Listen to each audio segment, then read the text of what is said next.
बिस्मिल्लाहिर्रहमानिर्रहीम। कुरैश।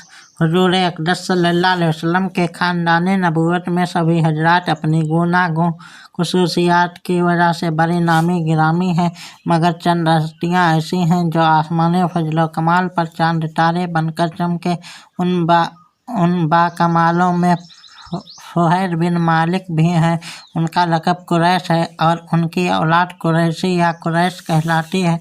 फुहैर बिन मालिक कुरैश इसलिए कहलाते हैं कि कुरैश एक समंदरी जानवर का नाम है जो बहुत ही ताकतवर होता है और समंदरी जानवरों को खा डालता है। ये तमाम जानवरों पर हमेशा गालिब ही रहता है, कभी मगलूब नहीं होता। चूँकि फुहैर बिन मालिक अपनी शुजाअत और खुदादाद ताकत की बिना पर तमाम कबाइले अरब पर गालिब थे, इसलिए तमाम अहले अरब उनको कुरैश के लक़ब से पुकारने लगे। चुनांचे इस बारे में समरख बिन अमरो हमीदी का शेर बहुत मशहूर है। व कुरैशी है अल्लती तस्कुनुल बहर वहा समैत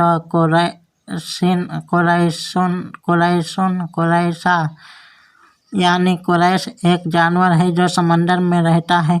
उसी के नाम पर कबीले कुरैश का नाम कुरैश रख दिया गया। हुजूर अक़दस सल्लल्लाहु अलैहि वसल्लम के माँ बाप दोनों का सिलसिला नसब फुहैर बिन मालिक से मिलता है, इसलिए हुजूर अकरम सल्लल्लाहु अलैहि वसल्लम माँ बाप दोनों की तरफ से कुरैशी हैं।